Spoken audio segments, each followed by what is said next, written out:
એક જ ચાલે તો કોણ ચાલે? ભાજપ જ ચાલે.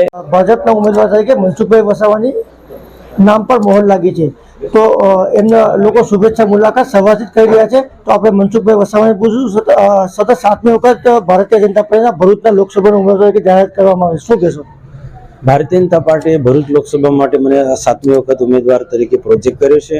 એના માટે ભારતીય જનતા પાર્ટીના શીર્ષ નેતૃત્વ આદરણીય નરેન્દ્રભાઈ મોદી સાહેબ, આદરણીય અમિત શાહ સાહેબ, રાષ્ટ્રીય અધ્યક્ષ જેપી નડ્ડા સાહેબ અને ગુજરાત પ્રદેશ અધ્યક્ષ સી.આર. પાટીલ સાહેબ, ગુજરાતના માનનીય મુખ્યમંત્રી ભૂપેન્દ્રભાઈ પટેલ સાહેબ અને મહામંત્રી રત્નાકરજી અને જિલ્લા સંગઠન અને તાલુકા સંગઠન અને ધારાસભ્યો બધાનો હું ખૂબ ખૂબ આભાર માનું છું કે જેમને મારામાં જબરજસ્ત મોટો વિશ્વાસ મૂક્યો છે. અને હું ફરી વિશ્વાસ અપાવું છું કે ભૂતકાળની જેમ બધા સાથે મળીને આપણે પ્રજાના કામો કરીશું અને 7મી વખત લોકસભા જીતવા માટે ભૂતકાળની જેમ સંગઠન અને ચૂંટાયેલા લોકો વચ્ચે તાલમેલથી કામ કર્યું છે એ જ રીતના આ વખતે પણ તાલમેલથી કામ કરીશું. પાર્ટીના એજન્ડા મુજબ ચૂંટણી પ્રચાર કાર્ય અમે કરીશું અને સંપૂર્ણ મને કાર્યકર્તા પર વિશ્વાસ છે કે પાર્ટી જે ટાર્ગેટ આપ્યો છે એમને સી.આર. પાટીલ સાહેબ કે 5 લાખ વોટથી ભરૂચ લોકસભા જીતવા માટે અમે 5 લાખથી અમે વધુ મતોથી જીતીશું. કારણ કે અમારું સંગઠન એટલું મજબૂત છે, સરકારના અમે કામો કરેલા છે, સતત પ્રજાની વચ્ચે રહ્યા છે અને દેશના પ્રધાનમંત્રીની જે છાપ છે, દેશના પ્રધાનમંત્રી જે પ્રકારે રાષ્ટ્ર માટે કામ કરી રહ્યા છે એ વાત પણ અમારા મત વિસ્તારના લોકો બધા જ જાણે છે. તો દેશના પ્રધાનમંત્રીમાં પણ મારા મત વિસ્તારના લોકો ખૂબ આસ્થા ધરાવે છે અને એના પરથી વિશ્વાસ સાથે હું કહી શકું છું કે 7મી વખત પાર્ટી જે મને ઉમેદવાર કર્યો છે, જાહેર કર્યો છે અને એ જીતવા માટે બિલકુલ મારી સંપૂર્ણ તૈયારી સાથે હું આગળ વધીશ. ખાસ કરીને તમારા પ્રતિસ્પર્ધી ચૈતર વસાવા છે, તો કઈ રીતે તમે એમને ટક્કર આપશો?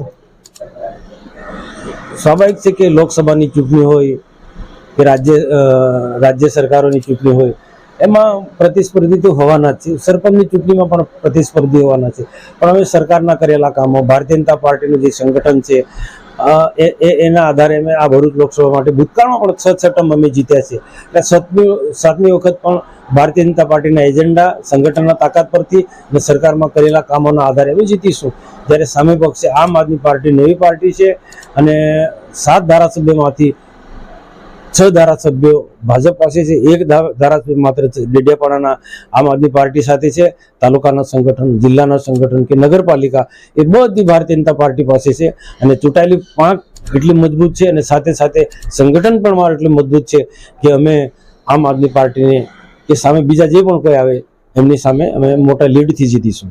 ખાસ કરીને એક ગાયન હમણાં ખૂબ ટ્રેન્ડ થયો છે, એક જ ચાલે એક જ ચાલે, તો કોણ ચાલે?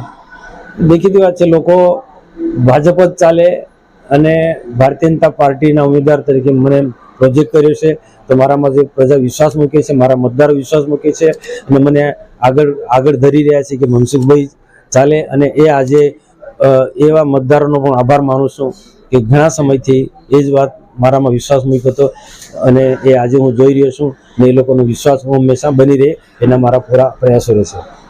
ખાસ કરીને કયા કયા તમે કામો સાંસદ સભ્ય ક્ષેત્રમાં કર્યા છે તે બધાને કહેશો? ભરૂચ લોકસભા વિસ્તારમાંથી 6 ટર્મ દરમિયાન ડેડિયાપાડા સાગબારા વિસ્તારની અંદર ફોરેસ્ટ વિલેજના જે પ્રશ્નો હતા, રોડ રસ્તા, ફોરેસ્ટ કાયદાના કારણે નહોતા બની શકતા, અમે રાજ્ય સરકારને ભારત સરકારની સાથે રહી અને એ ફોરેસ્ટ વિલેજના કામો, રોડ રસ્તા પણ બનાવ્યા છે, પીવાના પાણી, રોડ હોય, બ્રિજ હોય એ પણ ફોરેસ્ટ વિલેજના કામોમાં અમે નવા બનાવ્યા છે અને એના કારણે એ વિસ્તારની પ્રજા ખૂબ સુખી છે. એ ઉપરાંત ફોરેસ્ટ એરિયા સિવાય બાકીની જગ્યા પણ શિક્ષણમાં પ્રાથમિક કક્ષાનું શિક્ષણનું સ્તર ઊંચું લાવવાના અમારા સરકારના જે પ્રયાસો છે એ અમે સફળ રહ્યા છે. અને ડેડિયાપાડા જે વિસ્તાર કે સાગબારામાં જે કોલેજ નથી એ મારા સંવેદન, મારા પ્રયત્નોના કારણે સરકારમાં રજૂઆત કરીને ડેડિયાપાડાનું સાગબારામાં પણ અમે કોલેજ લાવ્યા છે.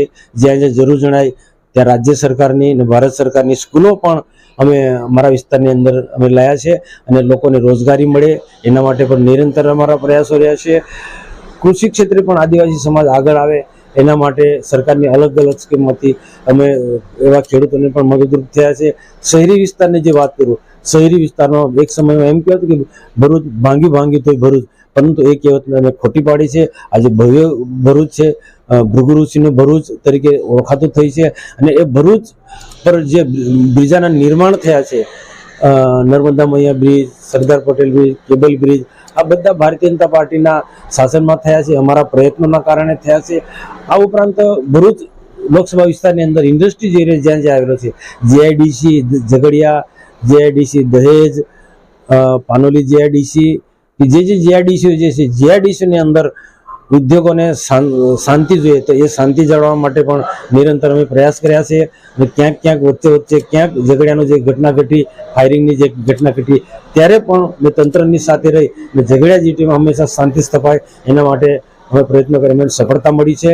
અને હંમેશા મારો એક અભિગમ રહ્યો છે કે ઉદ્યોગો સારા ચાલે, અને ઉદ્યોગો સારા ચાલે તો સ્થાનિક લોકોને રોજગારી મળે, રાષ્ટ્રીય આવકમાં વધારો થાય, રાજ્ય આવકમાં વધારો થાય. એ મને ખ્યાલ છે, એને સમજી વિચારીને ઉદ્યોગોને પણ સમય સાથે મેં પ્રોત્સાહિત કર્યા છે. કાયદો અને વ્યવસ્થા બિલકુલ ભરૂચ વિસ્તારની અંદર જળવાઈ રહે એના માટે નિરંતર પ્રયાસ કર્યા છે. અને એના જ કારણે આજે ભરૂચ લોકસભાની વિસ્તારની પ્રજા અમારાથી ખૂબ રાજી છે. કયા કયા કામો કરવાના બાકી છે જે તમે આગામી દિવસોમાં કરશો? હજુ ઘણા બધા કામો કર્યા છે રાજ્ય સરકારને, ભારત સરકાર થકી, અને દેશના પ્રધાનમંત્રી નરેન્દ્રભાઈ મોદી સાહેબ આજે સમૃદ્ધ ભારત બનાવવા માંગે છે, આત્મનિર્ભર ભારત બનાવે છે, હર હાથ કો કામ આપવાની વાત કરે છે. તો આવનારા દિવસોમાં હજુ પણ જે શિક્ષિત બેરોજગારો જે છે, ભણેલો ગણેલો વર્ગ છે, એને ક્યાં કામ મળે, રોજગારી મળે, એના માટે અમારા નિરંતર પ્રયાસો રહેશે. અને એટલા માટે કે મારા વિસ્તારની અંદર મોટા મોટા ઉદ્યોગો આવે છે, તો આ મોટા મોટા ઉદ્યોગોની અંદર સ્થાનિક યુવાનોને ક્યાં ક્યાં કામ મળે એના માટે સતત હું કાળજી રાખીશ. એ ઉપરાંત લોકસભા વિસ્તારની અંદર, ડેડિયાપાડા, સાગબારા વિસ્તારની અંદર હજુ પણ કેટલાક સિંચાઈને લગતા પ્રશ્નો છે, એ સિંચાઈને લગતા પ્રશ્નો છે એ રાજ્ય સરકાર અને ભારત સરકારમાં રહી અને એ બધા પ્રશ્નો અને આવનારા દિવસોમાં પ્રજાની જે પ્રકારની જે અપેક્ષા છે કે પ્રજાના તરફથી જે કોઈ પ્રશ્નો આવશે, આવા બધા જ પ્રશ્નોને આવનારા દિવસોમાં અમે પ્રાધાન્ય આપીશું અને એ પ્રશ્નો ઉકેલીશું.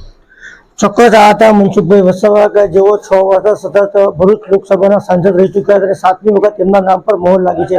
જોવું રહ્યું હવે જનતા કોને સિરિયસ જીતનો તાજ પહેરાવે તે તો આવનારો સમય બતાવે.